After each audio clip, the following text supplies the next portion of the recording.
안녕하세요. 박정훈입니다. 정치에 답 있다, 답이 있다, 정답. 이렇게 채널 이름을 정했습니다. 우리 삶의 곳곳에는 한시도 빠지지 않고 정치 행위가 작용하고 있습니다. 정책의 결정에 따라서 우리 삶이 영향을 받는 것이죠. 그러니까 우리가 어떻게 인식하고 어떻게 판단하느냐에 따라서 우리의 선택이 달라지고, 선택이 달라지면 정치의 정치 일선의 결정이 달라지기 때문에 우리의 인식과 판단은 굉장히 중요한 것 같습니다. 그걸 좀 우리 스스로 키워보자, 이런 생각에서 채널 이름을 그렇게 정했습니다. 여러분, 초선족이라고 들어보셨습니까? 조선족이 아니고 초선족입니다. 초선. 발음이 잘 안 되네. 초선 오적, 그런 말도 있더군요. 을사오적에 빗대어서 이제 만든 조어 같아요.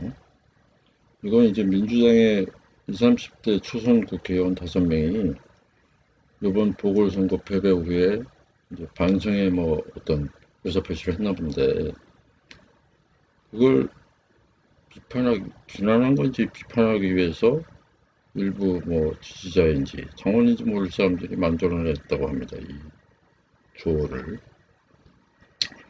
그러니까 초선 오적이면 외국노니까 척결의 대상이죠. 그러니까 5명은 그렇게 규정당하면 탈당을 하든가 출당을 해야 되는 거, 출당 조치를 당해야 되는 거죠. 그런 정도의 과도한 비판인 겁니다. 조선족이라는 표현도 그래요. 조선족이라고 하면 이제 중국의 소수민족이 약 56개 된다고 그러는데, 56개 소수민족 중에 하나가 조선족인 거예요. 그러니까 한족 위주의 중화 사상으로 볼 때 조선족은 우리 민족, 한민족을 가리켜서 이제 일종의 소수민족으로, 변방의 소수민족으로 치부하는 용어가 조선족이죠. 초선족이라고 하는 것은 별 일 없다, 이런 표현이 되겠습니다. 이렇게 해석하자면. 저는 그것도 자유니까 존중해야 되겠죠. 국회의원만 말할 권리가 있고 당원이라고 말할 권리가 없겠습니까? 그렇게 얘기해도 자유니까요. 존중을 해야 되는데, 그것이 이제 그런 모습을 보면서 일반 국민이 어떻게 생각할지, 그걸 생각하지 못하면 일종의 뭐라 그럴까요? 정치적 촉이 없는 사람들일 수도 있습니다. 그게 이번 보궐선거의 결과 아니겠어요? 어떻게 상징으로 비춰졌는지 그렇게 생각합니다. 계속 그렇게 가려면 그렇게 가던가, 그건 자유입니다. 우리가 좋은 종자가 있다고 쳤을 때 그냥 아무 영양분 없는 모래밭에 심으면 종자가 자랄 수가 없겠죠. 좋은 토양에 심고 물 주고 비료 주고 잘 가꿔야 좋은 수확물을 얻을 수 있습니다. 정당에서 비유하자면 그 토양이 당원인 겁니다. 우리 일반 국민 전체가 전체 집합이라고 한다면 당원은 일종의 부분 집합이거든요. 일반 국민이니까요. 일반 국민이 당원으로 가입해서 거기 당내 의사결정에 참여하는 겁니다. 그 의사결정의 결과물을 전체 국민이 판단하고 선택하는 것이죠. 그래서 이 부분 집합이라 할 정당의 당원은 전체 집합이라 할 국민의 의사와 비슷하게 가야지 보편적 판단을 하게 되는 것이거든요. 근데 그것이 좀 망가지지 않았나, 민주당의 당원 구조가. 그렇게 생각합니다. 한번 보실까요? 지금 연합뉴스 기사를 하나 제가 띄워놨는데요. 조국 사태에 대해서 지금 원내대표에 출마한 윤호중 의원과 박완주 의원의 평가가 전혀 다릅니다. 윤호중 의원은 대통령 인사권에 검찰이 개입한 부적절한 사건이다. 조 전 장관의 모든 일상사가 공정했다고만은 보지 않지만 총선을 통해 국민의 평가와 심판을 받았다.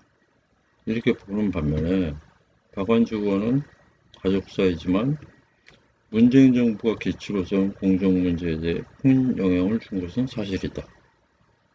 예민한 학력 부분에 대해 공정하지 않다는 정부에 대한 의심이 극대한 측면이 있다. 이렇게 평가하고 있거든요. 원내대표 선거에는 일반 당원이 관여할 계제가 전혀 없는데요. 곧 전당대회도 치르게 됩니다. 그럼 전당대회는 이제 권리당원이 그 투표권을 행사하게 됩니다. 저는 이것도 마음에 안 들어요. 민주당에 돈을 내면 권리당원이고 돈을 안 내면 일반 당원이에요. 다른 거 하나도 없어요. 권리당원이라고 해서 무슨 특별한 당원 연수를 받거나 그런 거 없습니다. 옛날에 열린우리당 시절에 기간당원 제도가 있었는데 그때는 기간당원 연수 같은 것도 있었어요. 지금 민주당 그런 거 없어요. 막말로 얘기하면 있는 사람들의 정당인가? 그런 생각도 들어요. 당비라도 내고 여유 만만한 사람은 당내 의사결정 구조에 참가할 권리가 생기고 당비 안 내면 그럴 권리 없다? 이상하지 않습니까? 글쎄요. 그러니까 전당대회를 치르려면 그 당원의 구조 내에서 예를 들어서 지금 윤호중 의원과 박완주 의원의 생각이 다른 것처럼 당원의 구조 내에서도 다르겠죠?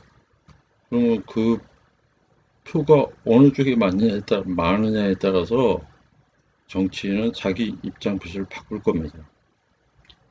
그렇게 해가지고 당내에서 통과를 해야 당대표가 되든 공천을 받든 하는 것이거든요. 근데 그게 국민 일반과 국민 일반의 생각과 다르다? 부정당이 어떻게 국민의 선택을 받겠습니까? 진짜 민주당이 지금 고민해야 될 지점은 이겁니다. 당원의 구조가 과연 일반 국민의 보편적 상식과 잘 맞게 구성되어 있는지, 그게 제일 중요한 거 아닐까요? 근데 당장에 그 선거 결과에 집착을 하는 이런 좀 분산적 사고에 빠진 건 아닌가, 저는 그렇게 생각하고 있습니다. 정치인을 여러분은 어떻게 판단하십니까? 저는 정치인을 만나본 사람 중에 속하는 일반 국민인데요. 저는 좋은 인격이 가장 중요하다는 그런 가치관을 갖고 있습니다. 민주주의의 그 추구하는 가치는 인권과 평등이거든요. 평등. 여러분도 나도 대통령도 단 하나밖에 표를 행사하지 않는다는 평등. 그리고 가난한 자나 부자나 똑같이 인간적 대우를 받아야 된다는 그런 인권의 가치를 구현하는 체제가 민주주의입니다. 그런데 우리 사회에서 그런 평등의 가치가 잘 실현되고 있습니까? 이건 정치 일선에부터 망가지고 있습니다. 예를 들어서 내가 하는 얘기의 무게감과 조국이 하는 얘기의 무게감이 다른 거죠. 잘생겼는지 못생겼는지 돈이 많은지 가난한지 서울대학교를 나왔는지 대학도 못 나왔는지에 따라서 상대를 가리고 누가 말하느냐에 따라서 그것을 듣고 안 듣고를 결정한다면 그게 어떻게 평등입니까?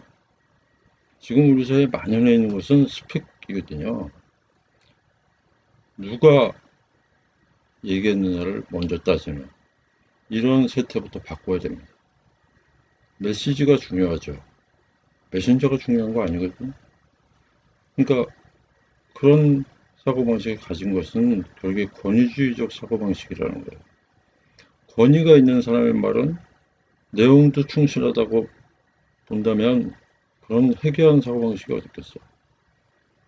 그것이 결국에 그런 권위주의적 사고가 평등을 깨고 그 평등을 깨면서부터 전체 일반 국민의 보편적 사고와 다른 소통을 하는 겁니다. 끼리끼리 소통하고 선택은 전체에게 받는 이런 바보 같은 짓을 하면서 어떻게 제대로 된 정치를 할 수 있겠습니까? 그래서 저는 좋은 정치인의 자질은 좋은 인격에서 비롯한다.